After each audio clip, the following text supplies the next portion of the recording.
سورہ یوسف رکوع نمبر 7 آیت نمبر 57۔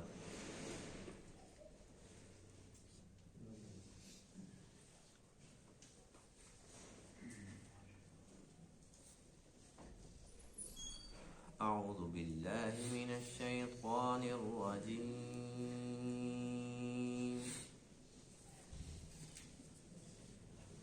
بسم اللہ الرحمن الرحیم۔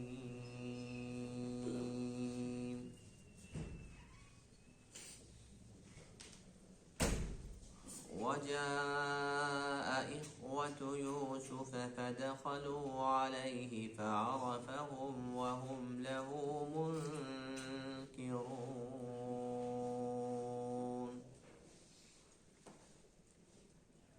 ولما جهزهم بجهازهم قال ائتوني بأخ لكم من أبيكم ألا ترون أني أوفي الكيل وأنا خير المنزلين،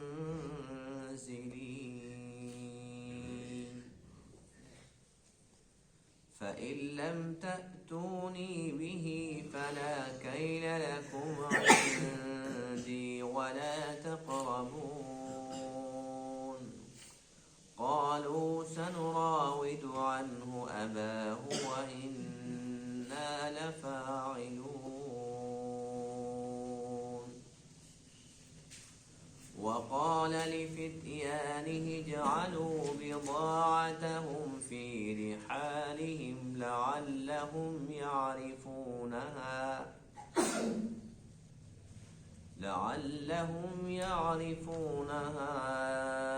إذا انقلبوا إلى أهلهم لعلهم يرجعون۔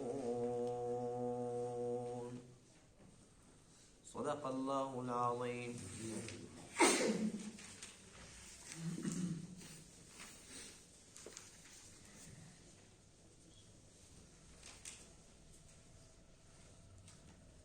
گزشتہ درس میں حضرت یوسف علیہ نبینا علیہ السلام کا ذکر چل رہا تھا کہ اللہ تعالیٰ کی قدرت سے، اللہ تعالیٰ کے فضل سے، اس کی رحمت سے یوسف علیہ السلام پورے کے پورے مصر کے با اختیار بادشاہ بنا دیے گئے، یہاں تک کہ سب کے سب اختیارات آپ ہی کے پاس تھے۔ وزیر خزانہ بھی آپ تھے، بادشاہ بھی آپ تھے، اور جو موجودہ بادشاہ تھا وہ صرف علامتی بادشاہ رہ گیا۔ اب کیا ہوا؟ وہ جو بادشاہ کو خواب آیا تھا، جس کے اندر تعبیر یہ بتلائی تھی آپ نے کہ پہلے 7 سال خوشحالی کے ہیں، اس کے بعد پھر 7 سال قحط والے ہیں، اور اس کے بعد 15ویں سال پھر بارش ہوگی، پھر فراوانی ہوگی۔ تو پہلے 7 سال جس کے اندر فراوانی تھی، عام روٹین وائز غلہ وغیرہ کاشتکاری سب کچھ ہو رہا تھا، وہ 7 سال گزر گئے۔ 7 سال کے اندر آپ نے حسن تدبیر سے جو غلہ ضرورت کا تھا وہ لوگوں کو دے دیا، اور باقی سارا کا سارا اپنے پاس محفوظ فرما لیا۔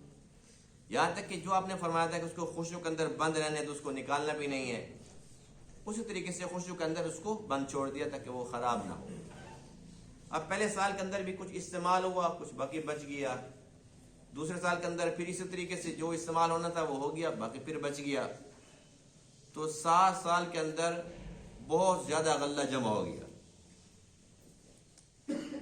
اب جب 8واں سال شروع ہوا تو قحط کا اثر شروع ہو گیا، اور قحط اتنا زیادہ تھا، نہ صرف یہ کہ مصر، بلکہ مصر کے جو قریبی ممالک تھے، جن میں کنعان کا علاقہ بھی آتا تھا، شام، فلسطین، یہ سارے کے سارے علاقے اس سے متاثر ہو گئے۔ 7 سال کا عرصہ جب گزر گیا، جب 8واں سال شروع ہوا، قحط کا دور شروع ہوا، اس قحط سے کنعان کے لوگ جہاں پر یوسف علیہ السلام کے والد یعقوب علیہ السلام اور آپ کے دیگر بھائی تھے وہ بھی اسی علاقے کے اندر تھے، وہ بھی اس سے متاثر ہو گئے۔ یوسف علیہ السلام نے بہت بہترین تدبیر سے کام لیا اور آپ نے اعلان فرما دیا کہ کسی کو پریشان ہونے کی ضرورت نہیں ہے، ہر ایک کو جتنا ضرورت ہے وہ آ کر ہم سے لے سکے۔ ایک آپ نے یہ حکم جاری فرما دیا کہ جتنا غلہ ہمارے پاس موجود ہے اس کی قیمت مقرر فرما دی، یعنی کہ جو بھی چیز ہے کھانے پینے کی قیمت مقرر ہے، اس سے کمی بیشی کوئی بھی نہیں کر سکتا۔ اس کا فائدہ کیا ہوا؟ اگر یہ حکم نہ ہوتا تو لوگ 10 روپے کی چیز لیتے اور بیر جہاں پر قحط ہے وہاں پر 20 کی بیچتے، جیسے ہمارے یہاں ہوتا ہے، لیکن وہاں پر معاملہ ایسا نہیں تھا۔ آپ نے فرمایا کہ اس کا ایک ریٹ ہم نے فکس کر دیا ہے کہ ایک چیز 2 روپے کی ہے تو وہ 2 روپے کی پورے ملک کے اندر ہے۔ باہر سے بندہ آئے، بے شک وہیں کا کوئی شخص ہو وہ خریدے، ہر ایک کے لیے ایک ہی قیمت ہے۔ اس طریقے سے ہر ایک کے پاس جتنا اس کو ضرورت ہوتا وہ لے جاتا اور اس کا کام چلتا رہتا۔ جو پڑوسی ممالک تھے ان لوگوں نے بھی مصر کا رخ کیا، انہیں پتہ چلا کہ سنا ہے کہ وہاں پر ایک بادشاہ جس کا نام یوسف ہے، بڑا سخی ہے اور بہت اچھا بندہ ہے، بڑے اچھے اخلاق کا مالک ہے، مہمان نواز ہے، ساری کی ساری خوبیاں ان کے چرچے ہونے لگے اور وہ چرچے عام ہو گئے، تو دور دور سے لوگ آنا شروع ہو گئے۔ یوسف علیہ السلام نے تمام باہر کے لوگوں کے لیے بھی ایک ریٹ فکس فرما دیا کہ جو بھی آئے گا تو ہر ایک کو اس ریٹ پر وہ ہمیں پیسے دے گا یا اس کے بدلے میں کچھ اور دے گا، سونا دے، چاندی دے یا نقدی دے، جو بھی چیز دے گا اس کے بقدر ہم اس کو غلہ دیں گے۔ اور یہ شرط رکھی کہ ایک بندہ آئے گا تو ایک بندہ اپنا ہی لے کے جا سکتا ہے۔ یہ بھی بڑا زبردست فیصلہ تھا۔ اگر یہ سختی نہ ہوتی، ایک بندہ آتا 20 کا لے کے جاتا اور اپنے ملک میں جا کے پھر اس کو 10 گنا 100 گنا بڑھا کر بیچ دیتا۔ جس کو ضرورت ہے بھائی جاؤ مصر چلے جاؤ۔ کوئی بندہ مانگتا ہے یا مجھے دے دو، نہ بھائی میں تو ایک ہی بندہ کا ملتا ہے، میں خود لے کے آیا ہوں، مصر چلے جاؤ۔ تو اللہ تعالیٰ کے فضل و کرم سے یوسف علیہ السلام نے ایسے پیارے انداز سے نظام کو چلایا، اتنا پیارا نظام کہ ساری کی ساری کابینہ کے لوگ آشش کر اٹھے، کیا بات ہے، یہ تو واقعی ہمارے بس میں بات ہی نہیں تھی، ہم تو نہیں سنبھال سکتے تھے۔ اب اس دوران یہ ہوا کہ جو کنعان کے لوگ تھے، جب ان کو بھی خبر ملی کہ مصر کا کوئی بادشاہ ہے اور وہ بہت رحم دل ہے، بڑا مہمان نواز ہے، بڑا خوش اخلاق ہے، تو یہ بھی وہاں پر جانے کے لیے تیاری کرنے لگے۔ یعقوب علیہ السلام نے اپنے 10 بیٹوں کو حکم دیا کہ تم جاؤ اور جا کر اپنا غلہ بھی لے آؤ اور بادشاہ کی منت کرنا کہ ہمارا باپ بہت بوڑھا ہے اور وہ نابینا ہو چکا، اس کی بینائی بھی چلی گئی ہے، معذور ہے، اس کے لیے بھی کچھ دے دو، اور ایک بھائی ہمارے گھر کے اندر ہے اس کے لیے بھی دے دو۔ تو اس طریقے سے یہ 10 بھائی وہاں سے چلے اور مصر پہنچ گئے۔ یوسف علیہ السلام سے ملاقات ہوئی، تو آج کے درس کے اندر اسی ملاقات کا تذکرہ ہے کہ ملاقات کیسے ہوئی۔ ملاقات ہوئی تو یوسف علیہ السلام نے تو ان کو دیکھتے ہی پہچان لیا اور انہیں خبر نہ ہوئی کہ یہ کون ہے۔ اس کے بعد پھر تعارف ہوا، بات چیت ہوئی، تو بات چیت کے دوران آپ نے سارے گھر کے حالات بھی لے لیے کہ تم کہاں سے آئے ہو، کتنے بہن بھائی ہو۔ انہوں نے بتایا کہ ہم ایسے سے 11 بھائی ہیں، ایک ہمارا گھر میں بھائی ہے اور 10 ہم یہاں پر آئے ہوئے ہیں، اس کا نام کیا ہے، وہ کیوں نہیں آیا، اس کی کیا وجہ ہے۔ وہ ساری کی ساری بات چیت چلتی رہی، بس آپ کو پتہ چل گیا کہ میرے بھائی ہیں۔ آپ نے خوب اکرام کیا، کھلایا پلایا، اس کے بعد پھر ان کو غلہ بھی دے دیا، لیکن اتنا ہی دیا جتنے بندے آئے تھے، اور ساتھ یہ فرمایا کہ اگر اور چاہیے تو پھر اپنے اس بھائی کو بھی لے کے آنا پڑے گا، اس لیے کہ آپ کا وہ سگا بھائی تھا بنیامین۔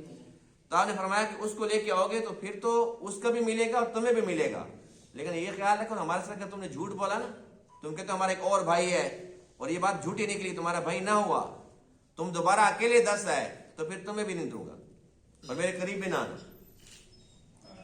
اب وہ پریشان ہو گئے اور کہنے لگے اچھا ہم اپنے ابا کو پھسلانے کی کوشش کریں گے، اس کو چکر دیں گے کہ وہ دوسرے بھائی کو ہمارے ساتھ بھیج دے۔ اندر سے تو جانتے تھے کہ وہ دوسرے بھائی کو والد کیوں نہیں بھیجتا، ہم نے پہلے ان کے ایک بھائی کے ساتھ جو کچھ کیا ہوا ہے۔ کہنے لگے ہم کوشش پوری کریں گے۔ جب یہ جانے لگے تو آپ نے وہ جو کارندے تھے خدمت گزار تھے ان کو حکم دیا کہ انہوں نے جو درہم دینار جو ان کی پونجی تھی جس کے بدلے میں یہ لینے آئے تھے ہمارے پاس غلہ، وہ ان کے غلے کے اندر پھر دوبارہ ڈال دو۔ جب دوبارہ ڈال دیں گے اور پتہ نہ چلے ان کو، جب گھر جائیں گے اس کو کھولیں گے تو کھولنے کے بعد پھر یہ پریشان ہو جائیں گے کہ یہ کیا، وہ لوگ تو بھول گئے ہیں اور ہمارے پیسے پھر ہمیں واپس کر دیے ہیں، تو آپ پیسے پہنچانے کے لیے پھر دوبارہ یہاں پر آئیں گے میرے پاس۔ یا یہ بھی ہو سکتا ہے کہ ان کے پاس گھر میں کچھ بھی نہ بچا ہو، اگر میں نے کہتا ہوں کہ اس بھائی کو لے کر آنا، ان کے پاس واپسی کے لیے کچھ نہ ہو، زیادہ راہ نہ ہو، تو چلو یہ جب پیسے ان کے پاس پھر دوبارہ وہاں پر نکلیں گے تو یہ کہیں گے چلو دوبارہ واپسی کا پیسہ بھی دوبارہ مل گیا اور غلہ بھی مل گیا۔ اور تیسرا آپشن آپ کے ذہن میں یہ بھی تھا کہ ہیں تو میرے بھائی جنہوں نے پیسے کی خاطر مجھے بھی بیچ دیا تھا، تو پھر پیسے کے چکر میں یہ بھی ہو سکتا ہے کہ یہ یوں کہیں گے کہ اچھا وہ تو بے وقوف لوگ تھے اور ہمارا دور چل گیا، ہمارے پاس پیسے بھی آ گئے غلہ بھی، بس پیسوں کی بات ہضم کر جاؤ پھر دوبارہ پہنچ جاتے ہیں۔ تو لالچ میں آئیں یا یہ کہ اپنی دیانتداری ثابت کرنے کے لیے آئیں، مقصد یہ کہ یہ آئیں اور اپنے بھائی کو لے کر آئیں۔ یہ سارے کے سارے جتن آپ نے اس لیے کیے اور آپ اس تمام جتن کرنے کے اندر کامیاب ہو گئے۔ وجاء اخوۃ یوسف، اور آئے یوسف کے بھائی، فدخلوا علیہ، پس جب وہ آپ کے پاس داخل ہوئے، فعرفہم، آپ نے ان کو پہچان لیا، وہم لہ منکرون، جبکہ وہ آپ کو پہچاننے والے نہیں تھے۔ ولما جہزہم بجہازہم، اور جب تیار کرایا ان کا سامان، قال اتونی بأخ لکم من ابیکم، حضرت یوسف نے فرمایا کہ تم لے آنا میرے پاس اپنے اس بھائی کو، من ابیکم، جو تمہارے باپ سے ہے۔ خود بتایا تھا نا کہ بھی ہم سب کی ماں اور ہے، اس کی ماں اور ہے، بس ہمارا باپ ایک ہے، تو آپ نے فرمایا کہ من ابیکم، جو تمہارے باپ سے ہے نا، اس بھائی کو ساتھ لے کر آنا۔ فرمایا الا ترونا، کیا تم دیکھتے نہیں ہو، انی اوفی الکیل، کہ میں پورا ناپ تول کرتا ہوں، کیسے تمہیں اتنا زیادہ میں دیا سب کچھ، وانا خیر المنزلین، اور میں بہترین مہمان نوازی کرنے والا بھی ہوں۔ فإن لم تأتونی، پہلے اپنی تعریف فرمائی، ان کو مطمئن کیا، ان کو شاباشی دی، اس کے بعد پھر دھمکی دی۔ فإن لم تأتونی بہ، اگر تم اس کو میرے پاس نہیں لاؤ گے، فلا کیل لکم عندی، تو تمہارے لیے میرے پاس کوئی اناج نہیں ہے، ولا تقربون، اور میرے قریب بھی نہ آنا۔ جب انہوں نے دونوں باتیں سنی کہ پیار بھی ہے دھمکی بھی ہے، قالوا، وہ کہنے لگی، سنراود عنہ اباہ، ہم ضرور پھسلانے کی کوشش کریں گے اس کو اس کے باپ سے، وَإِنَّا لَفَاعِلُونَ، اور بے شک البتہ ہم یہ کام کرنے والے ہیں، چھوڑتے نہیں ہیں، اس کو چکر دے کر لے کے آئیں گے۔ وَقَالَ لِفِتْيَانِهِ اجْعَلُوا بِضَاعَتَهُمْ، حضرت یوسف نے فرمایا اپنے جوانوں سے، یعنی اپنے خادموں سے فرمایا کہ تم ایسا کرو کہ جو ان کی پونجی ہے، فی رحالہم، ان کے کجاووں کے اندر، وہ جو اونٹوں کے اوپر آئے تھے ان کے کجاووں کے اندر اس کو پھر دوبارہ ڈال دو، لعلہم یعرفونہا، شاید کہ یہ اس کو پہچان لے، اذا انقلبوا الی اہلہم، جب یہ لوٹ کر جائیں اپنے گھر کی طرف، لعلہم یرجعون، شاید کہ یہ پھر لوٹ کر آ جائیں۔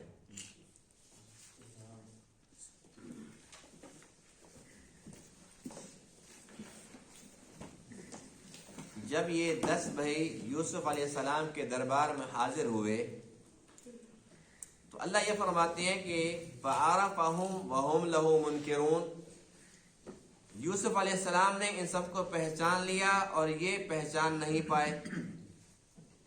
اس کی ایک وجہ تو یہ تھی کہ یوسف علیہ السلام چونکہ بادشاہ تھے اور جو لوگ بھی غلہ لینے کے لیے آ رہے تھے تو بادشاہ کے بالکل قریب جانا، اس کو ہاتھ ملانا تو ممکن ہی نہیں تھا. بادشاہ تو وہاں پر موجود تھا، لیکن جو خدمت کرنے والے تھے، جو کام کرنے والے تھے، ان کے ساتھ بات چیت ہوتی تھی. بادشاہ کو دور سے انسان دیکھ تو سکتا تھا لیکن بادشاہ کے قریب نہیں آ سکتا تھا. دوسری وجہ جو سب سے بڑی وجہ وہ یہ تھی کہ یوسف علیہ السلام کے جو بھائی تھے، جب انہوں نے کنویں کے اندر پھینکا تھا اس وقت بھی وہ جوان تھے، اور جب ایک انسان جوانی کی عمر کو پہنچ جاتا ہے اس کے بعد اس کی شکل تبدیل نہیں ہوتی. ایک بندہ 30 سال کا ہے، 35 سال کا ہے، 40 سال کا ہے، اب اس کو 10 سال کے بعد بھی دیکھو ویسا لگتا ہے، 20 سال کے بعد دیکھو پھر بھی ویسا لگتا ہے. لیکن یوسف علیہ السلام 6-7 سال کے بچے تھے. وہ بچہ جب بڑا ہو جاتا ہے تو اس کی شکل تبدیل ہو جاتی ہے، وہ نقشہ بدل جاتا ہے. تو 6-7 سال کے بچے کو جب انسان دیکھے، اور وہ بھی کتنا عرصے بعد، 38 سال بعد، 38-39 سال کے بعد کی بات ہو رہی ہے. اب اتنا عرصے کے بعد وہ بچہ بڑا ہو گیا تو یہ کیسے پہچان سکتے تھے؟ ان کی شکلیں ویسی ہی تھی، اس لیے آپ نے دیکھتے پہچان لیا، اچھا ٹھیک یہ میرے بھائی تشریف لا چکے ہیں.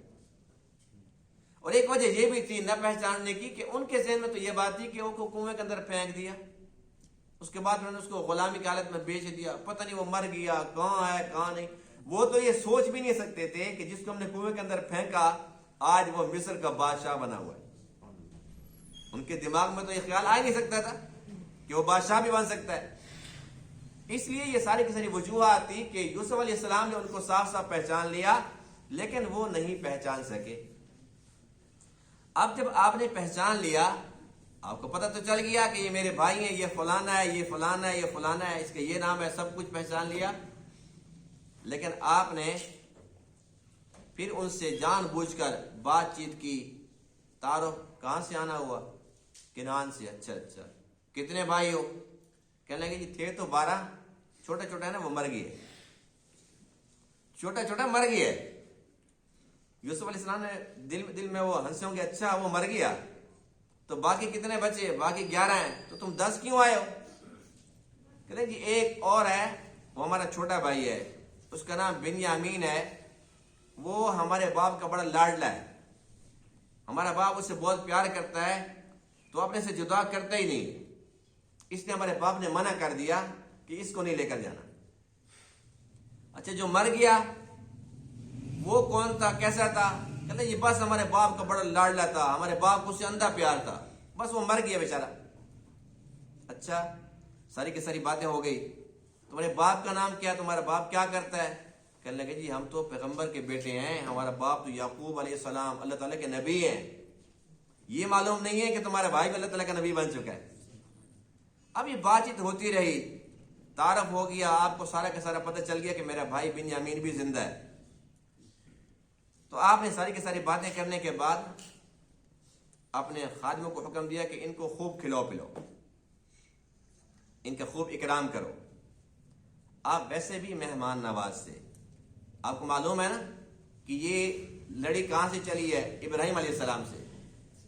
اور ابراہیم علیہ السلام اللہ تعالیٰ کے وہ نبی ہیں کہ جنہوں نے پوری زندگی بغیر مہمان کے کھانا نہیں کھایا.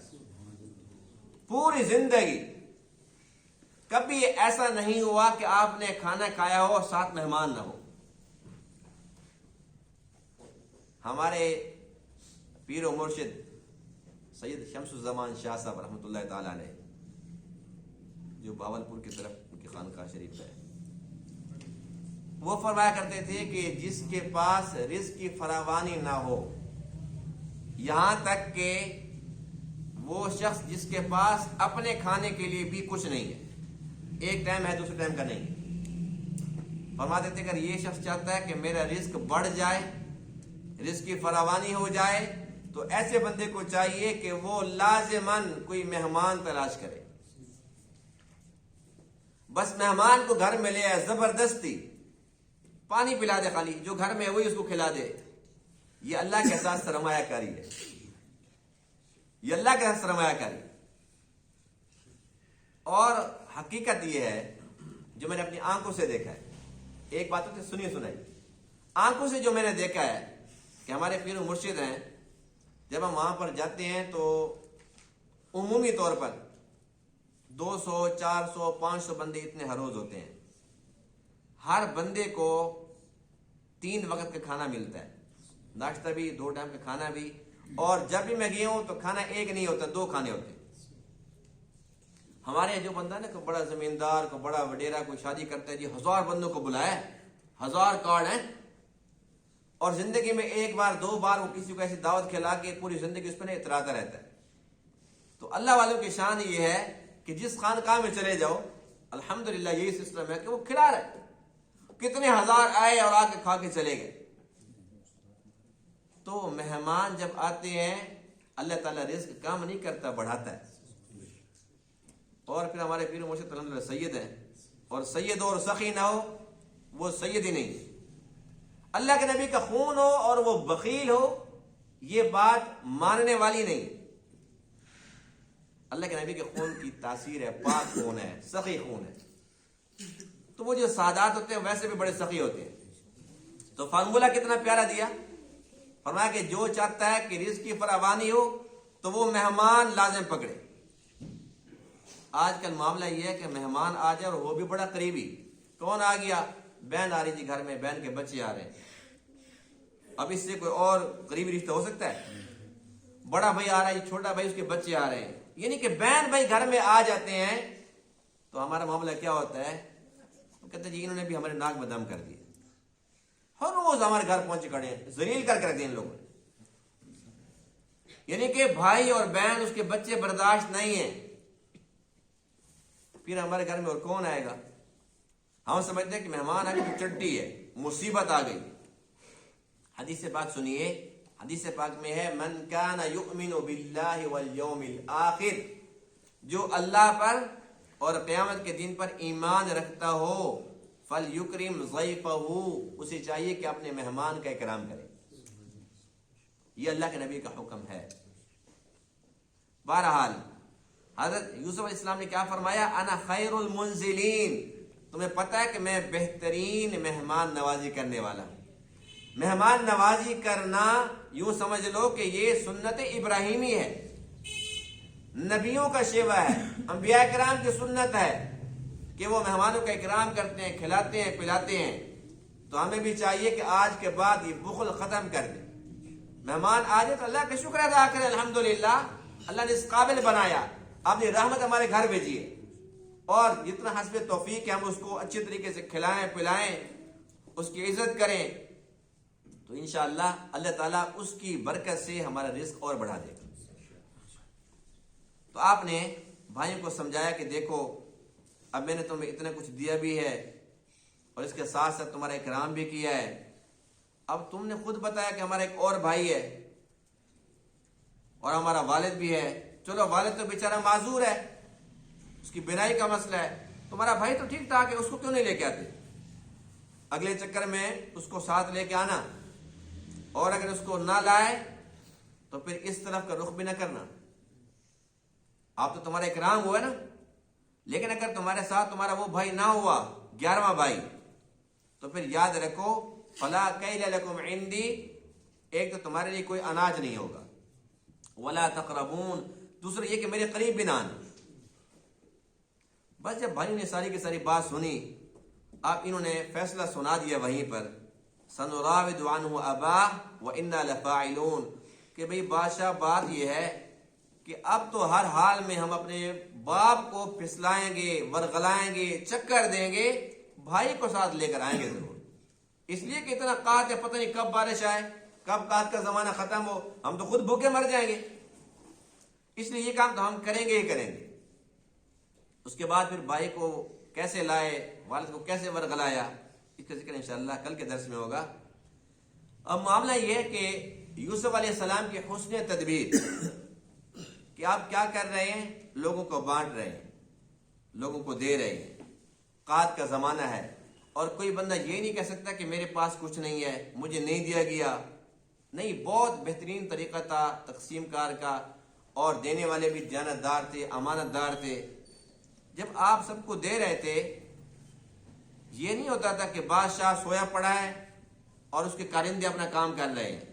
جیسے یہاں پر ہمارے بادشاہ کہتے ہیں جی ٹی وی سے پتہ چلا کہ یہ کام یوں ہو گیا. ٹی وی سے پتہ چلتا ہے یا بی وی سے پتہ چلتا ہے. وہاں یہ سلسلہ نہیں تھا. یوسف علیہ السلام خود وہاں پر نگرانی کر رہے تھے. ایک بندہ آ گیا, اس نے کہا کہ مجھے بھی کچھ دے دو, ضرورت مند ہوں, محتاج ہوں. آپ نے فرمایا کہ اس کو 1 صاع دے دو. صاع جو پیمانہ ہے نا, وہ تھا پرانے دور کا سیر ہوتا تھا, 4 سیر. اور ہمارے جو یہ کلو ہے اس حساب سے 3.5 کلو بنتا ہے. تو 1 صاع اس کو دے دو, یعنی کہ 3.5 کلو اناج اس کو دے دو. اس نے لیا تو اس نے کہا جی بادشاہ بات یہ ہے کہ اس کے اندر میری پوری نہیں پڑتی, یہ تو بہت کم ہے. آپ نے حکم دیا کہ ایسا کرو کہ یہ بیچارہ محتاج بھی ہے, ضرورت مند بھی ہے, 1 صاع اور دے دو. اس کو دوسرا صاع بھی دے دیا. 3.5 کلو پہلے دیا تھا, 3.5 اب دے دیا, 7 کلو اناج دے دیا. اب اس نے ایک عجیب بات کی. اس نے کہا بادشاہ سلامت, اگر آپ کو پتہ چل جائے کہ میں کون ہوں تو آپ مجھے بہت زیادہ دیں گے, بڑا خوش کریں گے, مجھے راضی کر کے بھیجیں گے. آپ نے فرمایا کہ مجھے بتا دو, اپنا تعارف کرو کہ تم کون ہو. اس نے کہا کہ جب آپ پر زلیخا نے تہمت لگائی تھی اور اس وقت عزیز مصر, اس کا خاندان اور ہر طرف سب کے سب پریشان کھڑے تھے, اس وقت ایک بچے نے گواہی دی تھی اور وہ 4 مہینے کا تھا. آپ کے حق میں گواہی دی تھی؟ فرمایا کہ ہاں دی تھی. وہ کہنے لگے کہ میں وہی بچہ ہوں. اس ٹائم میں 4 ماہ کا تھا, لیکن جب میں بڑا ہوا تو یہ بات مشہور ہو گئی کہ یہ وہی بچہ ہے. تو مجھے بھی پتہ چل گیا کہ وہ میں ہی بچہ تھا جس نے گواہی دی تھی. دیکھ لو کہ میں آپ کے کتنے کام آیا اور آپ میرے ساتھ کیا برتاؤ کر رہے. حضرت یوسف بڑے خوش ہوئے اور فرمایا کہ اس کو 100 دینار دے دو. کتنے؟ سونے کی شرفی ہوتی ہے 1 دینار, سونے کا سکہ ہوتا ہے. فرمایا کہ اس کو 100 دینار دے دو اور 20 صاع دے دو, یعنی کہ 70 کلو اناج دے دو. 7 کلو سے 70 پہ بات چلی گئی. اب وہ تو بہت خوش ہو گیا. یوسف علیہ السلام بھی بڑے خوش ہو گئے. اللہ کی طرف سے وحی اتری, جبرائیل آ گئے اللہ کی طرف سے پیغام لے کے, اے یوسف تیری پاک دامنی کی گواہی ایک بار اس نے دی تھی, ایک بار کی گواہی پر تو کتنا خوش ہے اور کتنا اس سے تو راضی ہوا, کیسے اس کو تو نواز رہا ہے. یہ بتا کہ جو بندہ میری توحید کی گواہی صبح و شام دے گا, جو میرے نبی کی نبوت کی گواہی صبح و شام دیتا ہے, میں اسے کتنا خوش ہوتا ہوں اور میں اس کو کتنا دوں گا, کتنا اس کو نوازوں گا. یعنی اللہ تعالیٰ بھی خوش ہوئے.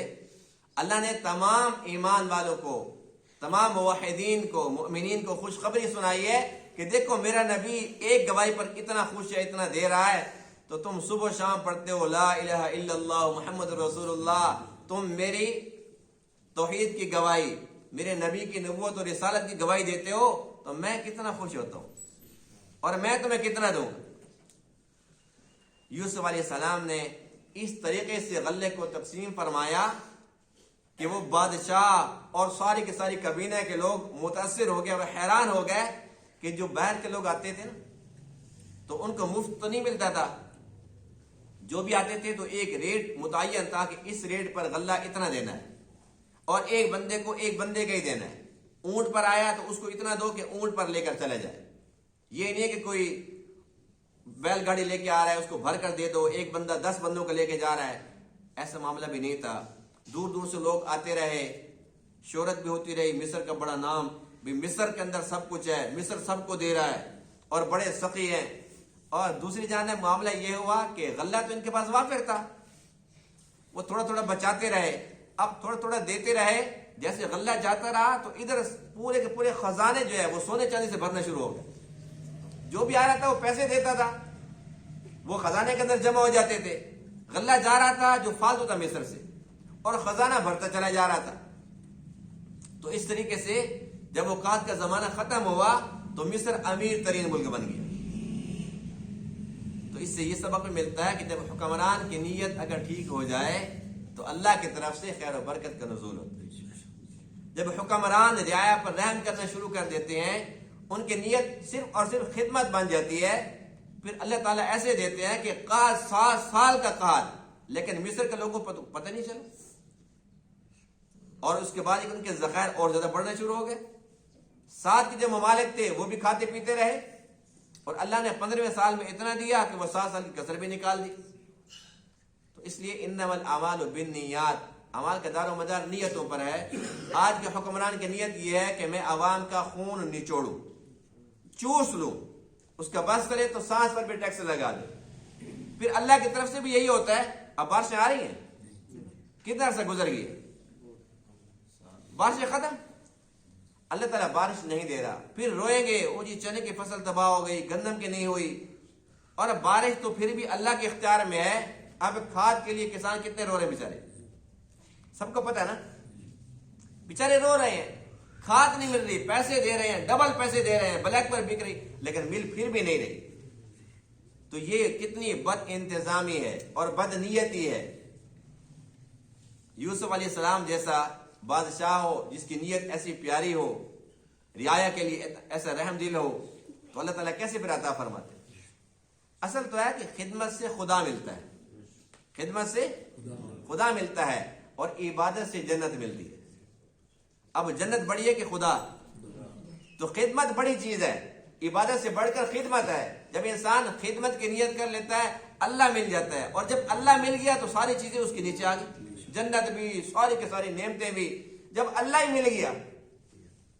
اس لیے ہمیں چاہیے کہ ہم اپنے حد تک جتنا ہمارا بس چلتا ہے ہم خدمت کا جذبہ لے کر جائیں۔ اللہ نے جس کو جتنا دیا ہے وہ یہ عزم کر لے کہ اللہ تو نے مجھے دیا ہے، اگر میرے وسیلے سے کوئی مہمان آ جاتا ہے اس کو میں کھلا دوں، کوئی رشتہ دار آ جاتا ہے، کوئی دوست آ جاتے ہیں ان کو میں کھلاؤں، اور اللہ کے راہ میں جس نے دیا آج تک وہ کنگال نہیں ہوا۔ امیر ہے یا غریب ہے، جس نے اللہ کو دیا اللہ نے کبھی رکھا ہی نہیں، اللہ اس کو بڑھا چڑھا کے پھر دنیا میں واپس کرتا ہے۔ آخرت میں تو اللہ نے دینا ہی دینا ہے، اللہ دنیا کے اندر پھر دے دے۔ اس لیے صدقے سے گھبرانا نہیں چاہیے، مہمانوں سے نہیں گھبرانا چاہیے۔ مہمان اللہ تعالیٰ کی نعمت ہوتے ہیں۔ یہ تو آج کل ہوٹل کھل چکے ہیں ہر شہر کے اندر، جو بیچارے مسافر آتے ہیں وہ ہوٹلوں کا رخ کرتے ہیں۔ یہ ہوٹل چھوٹا نہیں ہوتے تھے پہلے، کسی کی جان پہچان نہ بھی ہو، لیکن جس بستی کے اندر، جس گاؤں کے اندر کوئی اجنبی آ جاتا تھا تو وہاں پر باقاعدہ ڈیرا بنا ہوتا تھا، جہاں پر بزرگ بیٹھے ہوتے تھے، اور وہ کہتے تھے جی کوئی اجنبی ہے بلاؤ اس کو، اور گھر سے فوراً کھانا لے کر آؤ۔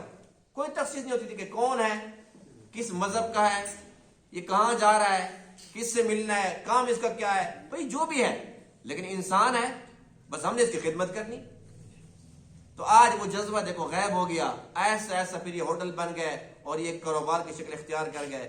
آج ہمارے گھر کے اندر بھی کوئی مہمان آ جائے تو ہم پھر گھر کے اندر اس کو کچھ کھلاتے نہیں ہے، جو ہوٹل سے لے آؤ۔ اب وہ خیر و برکت بھی نہیں ہے، بیچارے نے کھانا تو کھا لیا، ہم نے بھی کھا لیا، اور بعد میں کہتے اتنا خرچہ ہو گیا، اتنی چیز میں نے منگوائی تھی، یہ میں نے منگوایا تھا۔ اگر گھر کے اندر اسے کم خرچہ کیا جائے تو گھر والے بچے بھی کھا لیں گے، خود بھی کھا لیں گے، مہمان بھی کھا لے گا، اور خیر و برکت بھی ہوگی۔ بہرحال یہ جذبہ اللہ تعالیٰ سے ہمیں مانگنا چاہیے۔ آج کل جذبہ ختم ہو چکا ہے، اللہ سے مانگنا چاہیے کہ یا اللہ ہمیں کچھ دیا ہے تو ہمیں دل بھی دے، ہمیں مال تو دے دیا لیکن بخل دے دیا، اس بخل کو ہم سے دور کر دے، سخاوت کا جذبہ عطا فرما۔ بے شک مہمان تو مہمان ہوتا ہے، وہ کسی کا بھی ہو، اجنبی ہے، مسلمان بھائی ہے۔ اور ابھی بھی آپ چلے پشاور، مردان، ان علاقوں میں چلے جائیں تو ہوٹلوں کا رواج نہیں ہے، وہاں پر جو بھی اجنبی آتا ہے، مہمان آتا ہے تو وہ مسجد میں چلا جاتا ہے۔ مسجد میں وہ لوگ وہاں پر جو دیکھتے ہیں وہ کہتے ہیں کہ کوئی یہ اجنبی ہے، کوئی مسافر ہے، تو وہ پوچھتے ہیں جی آپ جانے یہاں پر رہیں گے، کوئی بستر لے کے آ رہا ہے، تو کوئی چائے لے کے آ رہا ہے، تو کوئی کھانا لے کے آ رہا ہے۔ یعنی کہ پٹھان لوگوں کے اندر ابھی تک بھی رجحان ہے، لیکن ہمارے یہاں رجحان مکمل طور پر ختم ہو چکا ہے۔ یہ اللہ تعالیٰ کی ناراضگی کا سبب ہے۔ بہرحال اللہ تعالیٰ سے ہمیں معافی مانگنی چاہیے اور اپنی نیت درست کرنی چاہیے۔ اللہ تعالیٰ تمام بات کو سمجھنے عمل کرنے کی توفیق عطا فرمائے۔ وآخر دعوانا الحمدللہ رب العالمین۔